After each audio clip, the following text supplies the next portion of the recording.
how cool would it be to grow the thing to 20, 30K a month? And like I've mentioned many times, instead of drilling one well in Africa, what if we go drill 20? Why not? Yes. Why not just go make massive impact?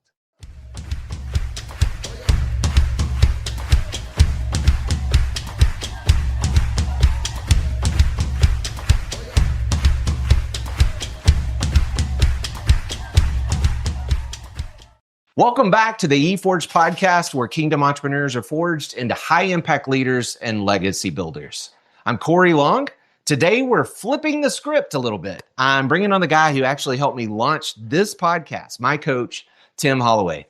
Together, we're going to talk about how we got the show off the ground, the milestones we've already hit, and even how we're now in a position to attract sponsorships, something Tim is already helping me with behind the scenes. If you've ever wondered what goes into launching a podcast that actually gets traction, or if you're thinking about starting your own, this episode will pull back the curtain. So let's dive in. Hey, Tim, thank you so much for coming on today. I know you and I have been chatting about this for a while. Yes. To give everybody an idea of why you got into podcasting in the first place. Like, this seems like an odd kind of thing. It is. This is not what you were doing before. No. That's funny. I believe God works in mysterious ways, and I feel like life's a journey where the equipment gets kind of dropped in front of you, and I guess you have to have the awareness to pay attention, to what's at your disposal. So this was not on a 10-year plan or cards. No, nothing like that. I was working in a treatment center, is missional for the Eastern Orthodox Church. And doing a missional program overseeing youth who were foster and had to be taken out of their home for a reason or another. And I stumbled into this. My passion came from music. Okay. So for while I was at the treatment center, you have a lot of stuff to process, because you're experiencing and seeing kind of the worst of the worst of humanity. Anyway, so poetry was my outlet to get the darkness and the dark stuff that I was dealing with out. Yeah. And so I got into creating music and audio engineering. And so that's what kind of led to the podcasting world, was a audio engineering type music background. That's crazy. So I knew you had a little bit of that. I also know that our paths are very similar in the sense that we've worked with troubled youth, and our background in children's homework and doing all that, and your background and what you did. And that's probably why we're kind of kindred spirits on a lot of what we do and how we kind of view life and everything. We've dealt with a lot of broken families and yes, helping people work through some really messy stuff. So that drove you into the podcasting. And then the way you and it was kind of funny. If I remember right, you just like hit me up out of the blue and said, you just like started talking to me out of the blue and said, hey, can I have you on my podcast?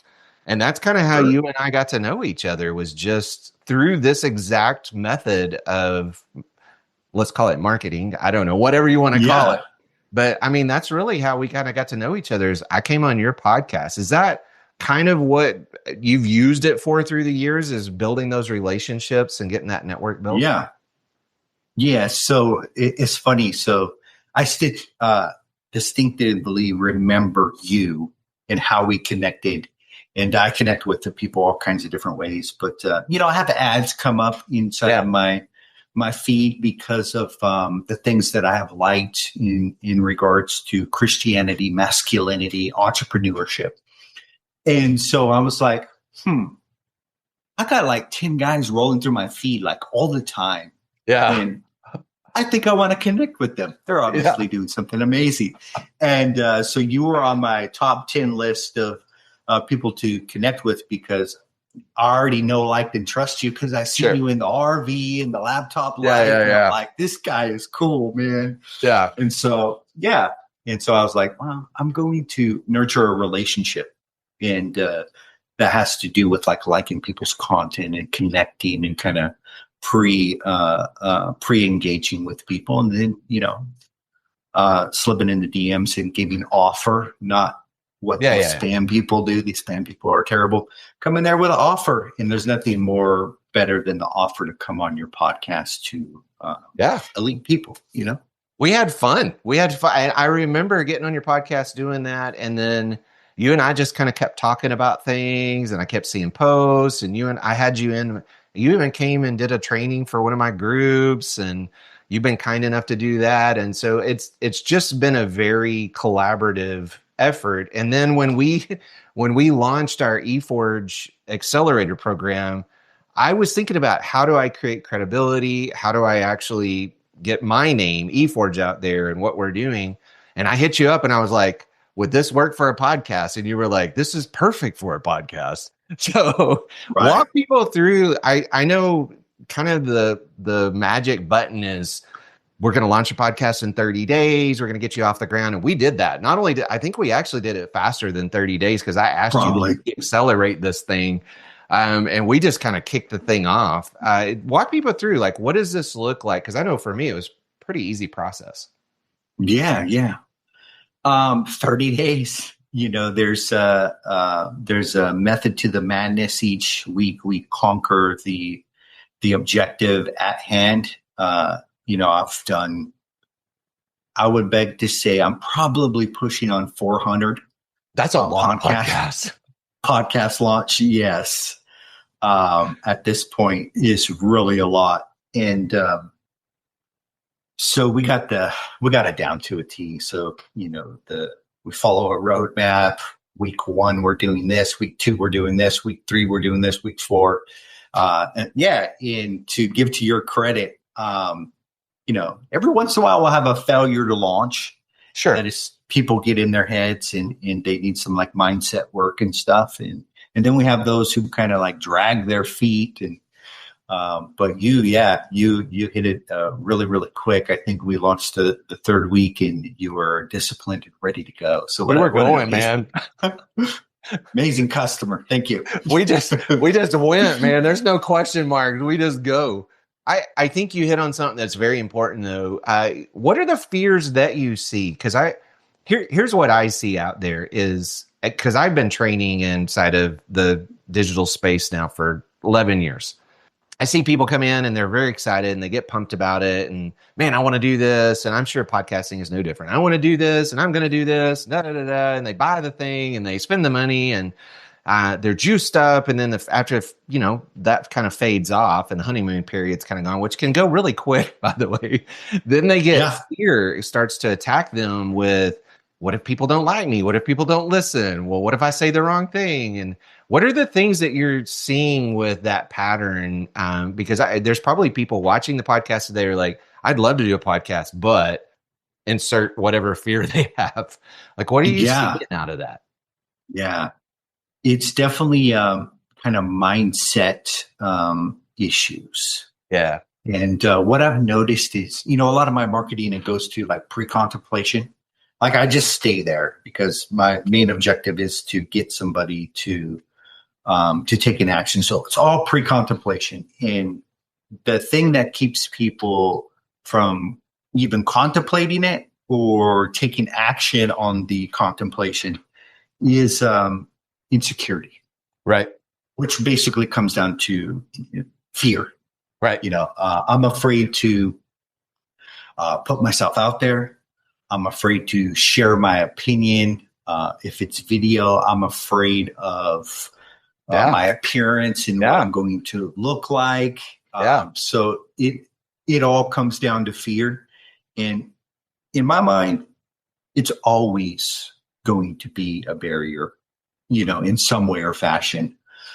Fear is always going to be present because you're stepping outside of your comfort zone. And Absolutely. So there's no equation where taking a jump like this is not going to get a little bit of feelings on the inside. So all that's completely normal. So, helping people understand that you're busting barriers, you're taking ground. Yeah. You're of course you're going to be a little bit afraid. Yeah, I think we need it's kind of funny to me because people think, well, at some point, imposter syndrome is going to go away. That feeling that we have of we're not good enough or we're not worthy or No one's going to want to hear what we have to say, or we don't have anything good to say. Or like you said, I don't look right or sound right, or I don't know, whatever. Right. It's kind of that, that feeling. And I think people think, well, once I hit this amount of money, or I have this much success or whatever, but man, you sit down and listen. There's people that are billionaires that you will sit down and listen to, and they're talking about, I feel just as insecure right now as I did. Right. The money doesn't change that. It doesn't. Success doesn't change that. And none of that changes any of that. It doesn't. No, I can attest to this because, we have a spectrum of clients. We have clients who have exited their business and they're on paper, they're millionaires, Yep. And then we have guys just starting out that, are just taking off and trying to make this thing work on a cop budget, $150,000 or whatever. It knows no social class. This spirit, you would think this millionaire would be ready to go. And it's not, the barriers, the fears, the insecurities are still there. They're still going to have to bust through their comfort zone and put themselves out there. Yeah. Yeah. The crazy part, like you just said, is they've already been successful. It's wild to me. I think when we very first started this, the digital business that we have, I thought, man, once we hit 15 grand a month or whatever, there's going to be this parade and fireworks going off. And I don't know. I just had this feeling that it was going to change my life and all of that. We hit 15K within 7-8 months. I think it's 8 months in, we hit 15,000 a month. And I thought, man, this is going to be life changing and blah, blah, blah. And I realized that I'm still the same dude. I woke up this morning. I'm the same guy I was yesterday. I just have a little bit more money in the bank account. That's the only difference. It's fascinating how that never, out of all the success we've had and the millions of dollars that have been ran through companies and all the stuff that's happened, I still feel like the same guy I was 11 years ago. Yes. Yeah. I can attest to that too. When we first started about 8 years ago, it was our backs to the wall, make it work really quick sort of thing. And we were in the same boat. I recommend that. I recommend that for, especially entrepreneur types. We seem to, we thrive, perform very well that way. Yeah. Anyways, from 0 to the 60,000, it had to happen quick. And so we made it happen, 3 to 4 months. And, we had the same mindset of, once we hit the 6 figures, that's the mark. Yeah. Then when we hit multiple 6 figures, that's the mark. And it's really weird how you grow and evolve as a person, and your income grows, and your confidence, and your physical presence, everything just kind of grows with it. So you think that the multiple 6 figures is it, but you just keep growing and growing and growing. Yeah. Yeah. Every time you hit I think that was one thing I've learned, and I teach my students this all the time. I'm like, look, there's, and you and I just talked about this. There's levels to the game. There's levels to the game. And when you hit one level, all of a sudden the doors open to a whole nother level. And then you hit the next level, and then the doors open to a whole, and that people don't realize that there's a whole nother level beyond what they've set their goal at, or what they've set their money, whether it's financial, health, it doesn't matter, relationship, all of these different things that we do, spiritual walk. Every time that we hit a benchmark, there's a whole nother level to this game. You can either play it or you don't have to, but you can play it or not. So this conversation is so real to me right now, Cory, because that's where I feel like I'm at so I'm at the point of where most people would go, well, I could just 2X this thing and just ride this thing out. And I don't need to do this thing as far as I don't even need to 2X it. Right. My life is just super, super cool. So it's I have to tap into, well, do I really, really want this? Sure. And, am I willing to embrace that desire that I actually do want this, and then step into the next level that it's going to require me to be? And so I'm at a comfort zone too, where it's well, am I going to bust through this or am I not? Am I going to stay content? Am I going to limit myself and go 2x mindset, or am I really going to blow this thing up and go 10x? Yeah. Yeah. The book 10x is easier than 2x. Great book, by the way. Reading watching the podcast. It's great book. wrecking me. Great it book. is wrecking me. Yeah. Yes. Anything that he puts out, anything that Sullivan does is great information. Like, highly recommend him, Ben Hardy. Those dudes are amazing. Scaling is another one by Ben Hardy. If you guys are like looking for some good books to read.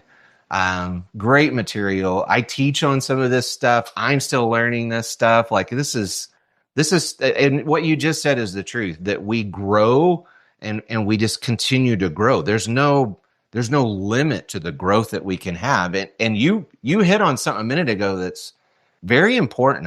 There was a time when we kind of hit a ceiling of income, and we hit that ceiling pretty much 2 or 3 years in a row.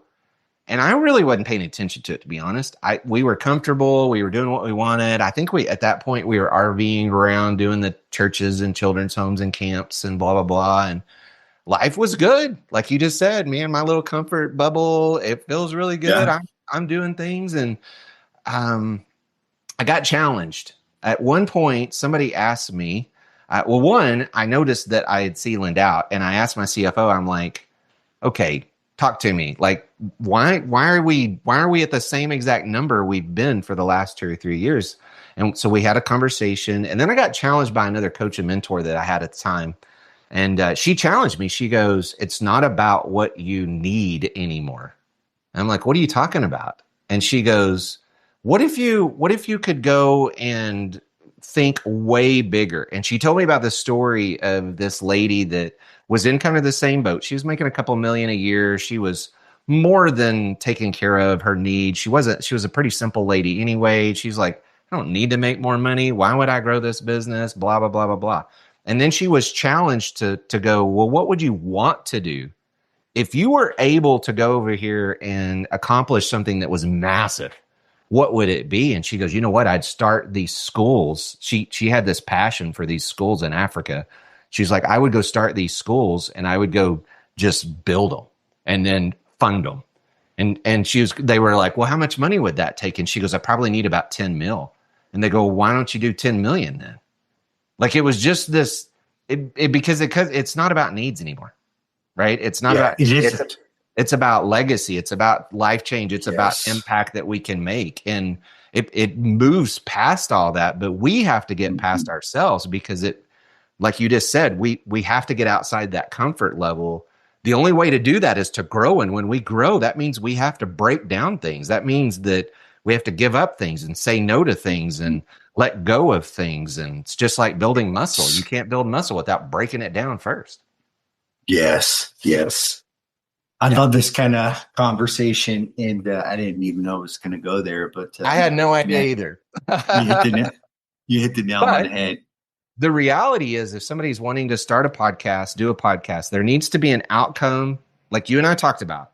You opened my eyes the last couple of days, really. Even today, you sent me a message, because we're at a point now with this podcast that we can start applying for sponsorships. We don't know if anybody's going to want to be a part of this podcast or not. I have no idea, but it's a cool idea. If we are able to take what we're doing today, turn it into income, and actually help people, serve people, do all of that, and that income then drives more impact. How cool would that be? How cool would it be to grow the thing to 20, 30K a month? And like I've mentioned many times, instead of drilling one well in Africa, what if we go drill 20? Why not? Yes. Why not just go make massive impact? Yes. Yeah. Why not? Yeah. The sponsorship thing. And as I was talking to you about before the call, it's a different game. Yeah. For years we've done guest interviews, and that is to kind of build your network. And that is, man, just super powerful, by the way. Many people as possible, right? And then the second tier of that strategy is, well, get your face visible on all these platforms, because people need to see you smile. They need to see that your charisma. They need to see that you feel with joy and the Spirit of the Lord. And like and trust factor. So that's kind of pillar number 2. But the sponsorship thing is if you can get the momentum up, then that would be like the third pillar of this podcasting game. And each one is going to make you money. Right. Building your network, getting right. the like and trust factor, and getting the sponsorship, all going to make money. I'll give a personal story because this goes right in with what you're saying. So when I started this podcast for the E-Forge group, because we have an E-Forge Accelerator group that's a kind of more of a Christian entrepreneur group where I teach, coach, help people scale, help people grow. We've got people that have 5x their business in just 60 days inside that program. It's been a blast. That's been cool. Getting the word out about it is something totally different, which is why we started the podcast. Well, part of that is I went down the road that you said, hey, go meet these people, get to know them, network, blah, blah, blah. Well, I may have a speaking engagement at, I think in March, off of me inviting somebody to come in and do a podcast. I got to know them. Now they're like, hey, we love what you do, which, by the way, what was funny is the guy that I did the podcast with is not the guy that I went on, because they invited me to come on their podcast. I invited them. They invited me. I went and did their podcast, but it was somebody different. It was not the guy that actually I was talking to over here. That guy ends up doing business with me and our marketing company because he needs a website built. I'm like, great, we can do that. We weren't even having a conversation about that. And he was like, man, I need a website built. I trust you guys. Let's do it. He met me one time for 45 minutes. Done. Like we sent the information, sent an invoice. He's paid. We're already doing the website for him right now. It's getting built right now. That's so good. These guys reach back out to me and they're like, hey, how else can we partner? How else can we collab? Because I'm having conversations with them too, saying, hey, I want to help you guys. What can we do for your group? Because they have a training group kind of like I do, but it's different, totally different group. They had me come in and do a training for kind of their high-end mastermind. And then we were having a conversation the other day and I said, man, if you ever have any speaking opportunities, I'd love to come and help. And he's like, well, how'd you like to come to Florida? And I'm like, sure. Done. So it looks like I'm going to be on a stage sometime next year with their group to teach them about AI search and some of the stuff that we do, all because of one reach. Well, actually, it was a referral from you. You sent somebody to me and said, hey, you need to talk to these guys. And you told them you need to talk to him. And then before long, it just snowballed into all this other stuff that we're doing now for the guy that did the podcast, the guy that runs the group. And now we probably, and we're still reaching out to people inside the group because we did some stuff for them for free just to provide a ton of value. Yeah. That's the power of the podcast. It is. It's a networking goldmine. Like I've spoken on some stages and I've went to events, and I can tell you that the results of just day in, day out of networking with people right in the comfort of my own home has far surpassed physical appearances and stuff like that. And you're right. Like you meet people that you're kindred spirit with, and you connect with them and you love them and you want them to succeed and they want you to succeed. And you start getting a circle around you that love you and want your overall well-being. These are your referral partners, man. We have referral partners that send 4 or 5 clients our way because they love us. Yeah. Well, and the power of that, I think I'd heard somebody talk about this the other day. They said the difference between somebody that's a millionaire and a billionaire is collaboration. Yes. They no longer are competing. They're no longer about what they're doing. They just start collaborating to see how many people they can help win. Like rising tides raise all the ships, right? It's everybody. Yeah.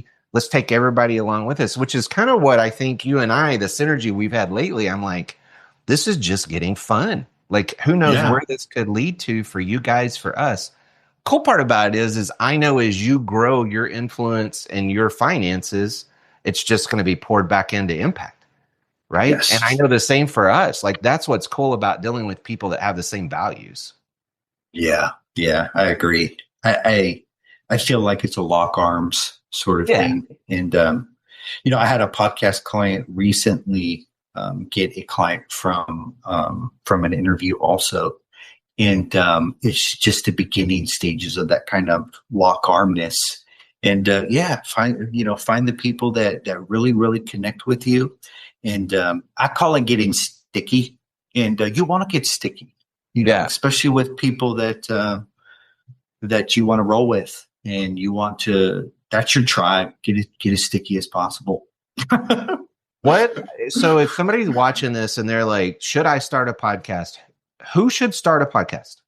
Like, I know you've done this a lot, and you've got your name on some pretty big podcasts. I know you never really talk about those things, but for any of you listeners out there, like, he's launched there's some podcasts out there right now that you would recognize that he has launched that are way bigger than my little E-Forge podcast. Like, so there's experience behind this. Yeah. Yeah. So I think, with the question of who should start a podcast, I don't know if I should cut anybody off, because, the moment that I say, well, I don't know if that tribe's there. Like, I don't know if that podcast for trash hauling is there. Go to Apple Podcast right now and look up trash hauling podcast. I love it. I love it. The minute I was like, no, let's just do it. That's what's great, though, right? There's all kinds of people out there that want to listen to stuff. Yeah, yeah. Any specialty craft hobby, you think that there's people out there, like, literally. So, I've had the privilege of working with Mr. B's team at launching a podcast. Yep.